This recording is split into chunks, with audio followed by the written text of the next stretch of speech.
Olá pessoal, mais um vídeo no canal Vene Casagrande, vídeo com informações importantes. Hugo Souza e Estoril de Portugal, como é que está essa negociação? Nós vamos falar isso no vídeo agora, vamos trazer essa atualização envolvendo a provável saída do goleiro Hugo Souza, que em breve vai se tornar a quarta opção no elenco rubro-negro, e também tem atacante com data para chegar e se apresentar ao Flamengo. Luiz Araújo já sabe que dia vai chegar ao Flamengo, que dia vai se apresentar ao Flamengo, que dia chega ao Rio de Janeiro, e o Flamengo com dois desfalques importantes no setor ofensivo. E agora, o que São Paulo pode fazer? E tem também Flamengo ciente que a qualquer momento pode chegar propostas por dois jogadores do atual elenco. Um deles estava na seleção brasileira. Nós vamos falar sobre isso no vídeo de agora. Mas antes, queria pedir para você se inscrever no canal, dar o like no vídeo, ativar a notificação e também compartilhar esse vídeo com os amigos, com as amigas e assim ajudar o canal Vene Casagrande a crescer cada vez mais. Conto com a sua colaboração, qualquer ajuda, galera, qualquer mesmo, seja você se inscrevendo, dando like, compartilhando, será super bem-vindo. Se já fez isso tudo e quer ajudar de maneira financeira, meu muito obrigado. O Pix está aí na descrição. Vamos lá, galera. Flamengo já está em Bragança Paulista, tá? Flamengo está lá, já viajou, onde Bragança Paulista vai ser o local do jogo contra o Red Bull Bragantino nessa quinta-feira, 9h30 da noite. Na delegação, Pedro e Ayrton Lucas viajaram, se apresentaram nessa quarta-feira pela manhã, por volta das 6 horas da manhã, já estavam lá no Ninho do Urubu, depois de representarem a seleção brasileira, e se apresentaram e viajaram. Se vão jogar ou não, a comissão técnica e o departamento médico ainda vão fazer uma avaliação. Agora, dois desfalques para o Flamengo: Gabigol e Matheus França. O caso do Matheus França é um pouco mais complicado, porque o Matheus França hoje, quarta-feira, nem sequer foi a campo fazer trabalho com os demais jogadores. O Gabigol pelo menos participou de uma parte da atividade com os demais jogadores, mostrou evolução na questão física.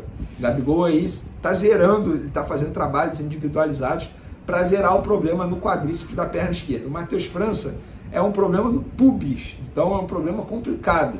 O Gabigol, portanto, deve voltar contra o Santos no final de semana e o Matheus França ainda é incógnita.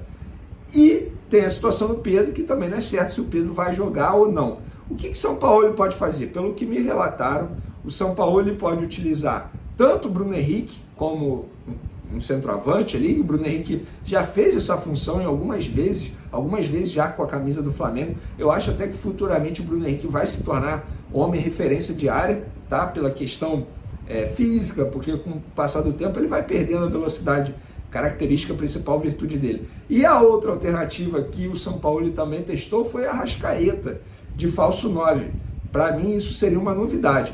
No lado esquerdo, se Ayrton Lucas não jogar, o que deve acontecer é o Ayrton Lucas não jogar, porque ele jogou duas partidas pela seleção brasileira, uma 90 minutos e outra 75 minutos. Então a minutagem alta. Se o Ayrton Lucas não jogar, o Everton Cebolinha é o provável substituto na ala esquerda. E aí o Flamengo entraria em campo com 3 zagueiros. Pelo menos isso foi o que foi estudado pelo técnico Jorge Sampaoli. Hoje eu não consigo cravar que será isso. Quem sabe na próxima quinta-feira, amanhã, antes do jogo, a gente consiga gravar um vídeo e trazer aqui o time do Flamengo. Mas isso foi o que me relataram, então o São Paulo estudou aí, caso não possa utilizar alguns jogadores.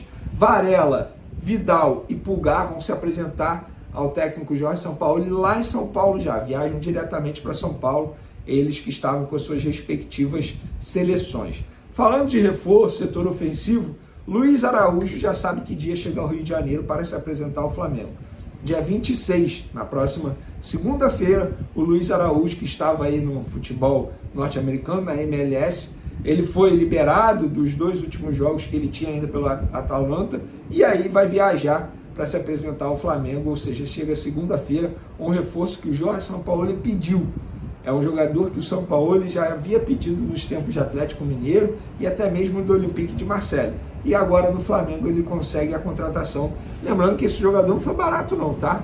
9 milhões de euros, cerca aí de 48 milhões de reais que o Flamengo vai pagar para ter esse jogador. Lembrando que ele vai poder estrear apenas a partir do dia 3 de julho, que é quando abre a janela de transferência. Então, Luiz Araújo, portanto, novo atacante do Flamengo, chega segunda-feira ao Rio de Janeiro. Agora vamos falar do Hugo Souza. Tem também situação aí, Flamengo podendo receber proposta, na verdade ciente que pode receber proposta a qualquer momento por 2 jogadores. Nós já vamos falar sobre isso. Sobre o Hugo Souza, galera, Estoril fez uma proposta, o Flamengo fez uma contraproposta e agora o Estoril avalia a situação. O que me relataram é, o Flamengo está, entre aspas, dificultando porque o Estoril fez a proposta para pagar parte do salário do Hugo Souza durante o empréstimo. O Flamengo quer que o Estoril pague de forma integral. E também a opção de compra estabelecida em contrato após o empréstimo, o Flamengo botou lá em cima. Palavras utilizadas por pessoas envolvidas na negociação, o Estoril quer um valor mais baixo. Eles ainda estão negociando, o que eu sei é, o Hugo Souza topa ir para o Estoril, entende que para ele seria melhor nesse momento da carreira dele, ele quer ir para o Estoril, mas obviamente depende de um acerto entre Estoril e Flamengo. As conversas estão em andamento, o Estoril não desistiu, mas é aquilo, o Flamengo vai fazendo jogo duro e a qualquer momento o Estoril pode contratar um outro goleiro, porque o time português precisa da contratação de um goleiro. E não é a primeira vez que tenta o Hugo Souza, eles gostam muito do goleiro do Flamengo, mas o Flamengo, portanto, ainda não entrou no acordo com o time português e as conversas estão em andamento. Sobre Alan, galera, vamos lá. Uma pessoa acabou de me responder aqui. Eu até falei assim, e aí, novidade sobre o Alan? Nada, zero, Galo fazendo jogo duro. Perguntei, teve alguma mudança na proposta do Flamengo? Qual foi a última proposta do Flamengo? A pessoa respondeu, Vene, a mesma. Estão discutindo apenas dos bônus da negociação futura, porque assim, bônus é metas.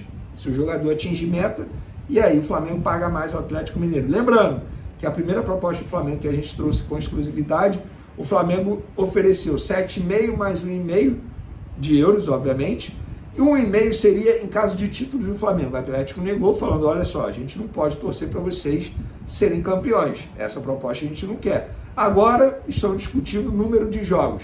O Flamengo propôs 40 jogos, a cada 40 jogos o Atlético Mineiro recebe 500 mil no limite máximo aí de 1,5 milhão de euros. E agora eles estão discutindo. A verdade é o seguinte, o Atlético Mineiro está fazendo um jogo duro, repito, por ser o Flamengo. Se fosse qualquer outro clube, o Atlético Mineiro já teria vendido, porque quer vender jogador para dar um alívio na saúde financeira do clube, que está passando por dificuldades financeiras. Sobre De La Cruz, galera, o que me relataram hoje foi o seguinte, Vene, o jogador gostou da proposta, aceitou a proposta. Mas lá no River Plate, ele não brigou e nem vai brigar. E o River Plate, que pagou 6 milhões de euros por 50% dos direitos econômicos de De La Cruz, internamente riu da proposta do Flamengo, que ofereceu 8 milhões de euros por 100%. Ou o Flamengo aumenta a proposta, o que não deve acontecer, como eu falei no vídeo de ontem, até o fim da fase de grupos da Libertadores, ou o De La Cruz continua no River Plate e não vem para o Flamengo. Eu acho que o Flamengo, obviamente, tem que aumentar a proposta e o jogador, pelo que me relatam pessoas envolvidas na negociação, o jogador precisa fazer um esforço maior. O que isso quer dizer? Brigar mais, dizer mais que quer jogar no Flamengo, que aceitou a proposta. Até o momento, nada disso aconteceu, o jogador continua longe do Flamengo.